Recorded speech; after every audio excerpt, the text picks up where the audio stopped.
5월 2일 기사입니다. Migrant workers self-isolate in crowded homes. Activists say the government should set up special facilities to accommodate migrant workers in self-quarantine. Migrant workers staying in cramped accommodations during their mandatory 2-week quarantine could pose a risk to South Korea's efforts to stop the spread of COVID-19, experts and activists said Tuesday.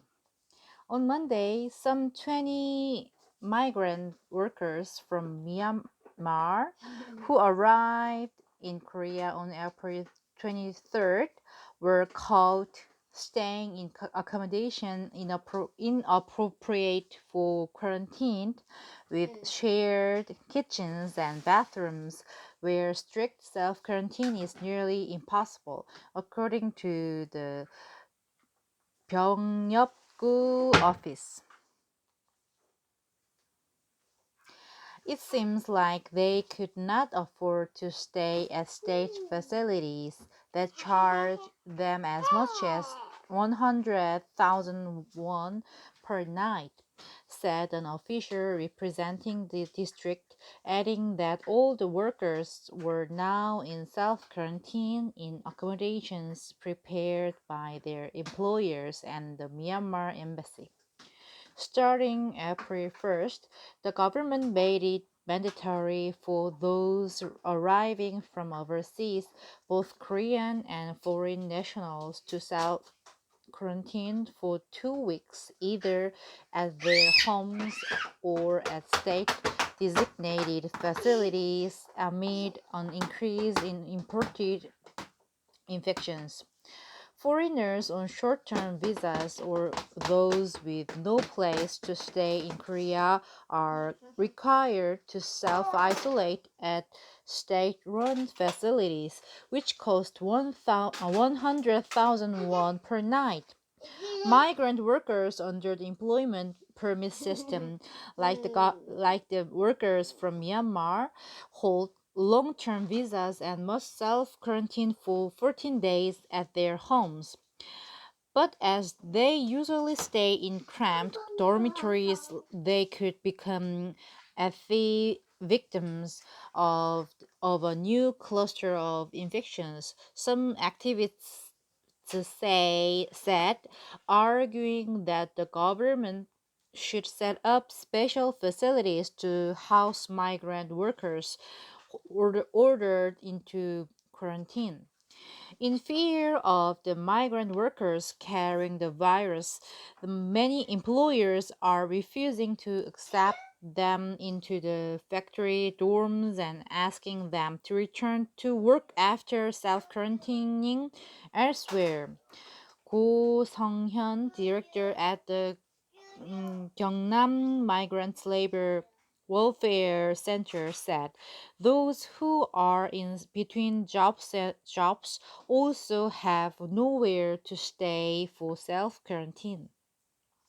But it is not easy for them to pay for the 2-week quarantine at state facilities, which costs 1.4 million won in total, leading them into low-cost alternatives such as crowded goshwon and guest houses, he said.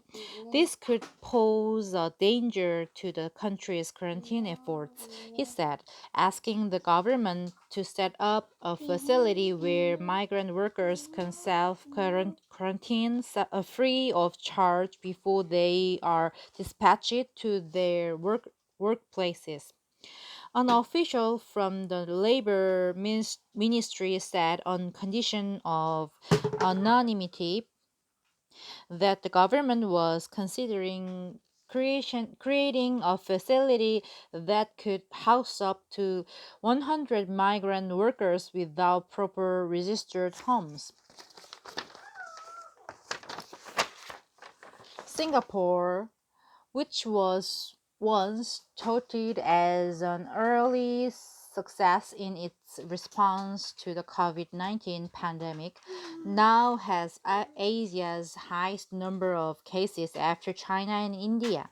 The surge in infections is linked to its crowded migrant workers' dormitories where 12 to 20 men share a single room and live in close quarters.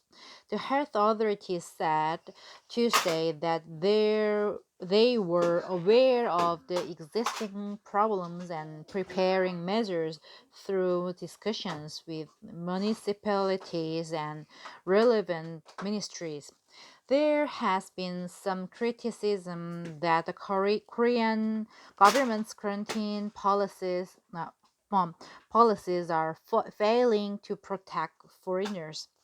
Under the country's mask rationing system, only those who have subscribed to the National Health Insurance Scheme and are eligible to buy masks, leaving out about half of the foreign population here.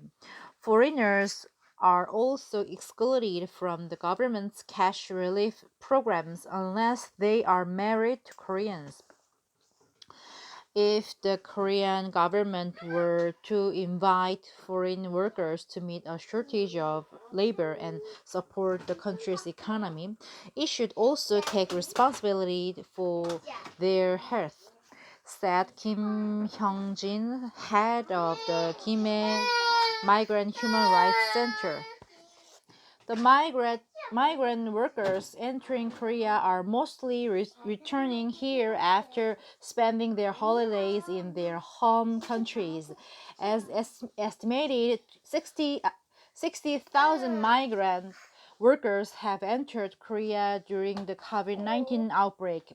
This year, the country was set to accept 56,000 foreigners under the employment permit system, but no one made it to Korea as of Tuesday due to the pandemic.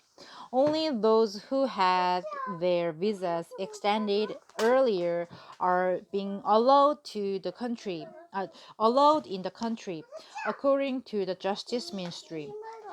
Korea runs the EPS to import workers from 16 countries in Southeast and Central Asia to fill low skilled jobs, mostly in the manufacturing, fishing, agriculture sectors. Those jobs are usually shunned by Koreans due to low pay and poor working conditions. There are currently about 270,000 unskilled migrant workers in the country, including those staying here illegally, according to data from the ministry. Thank you.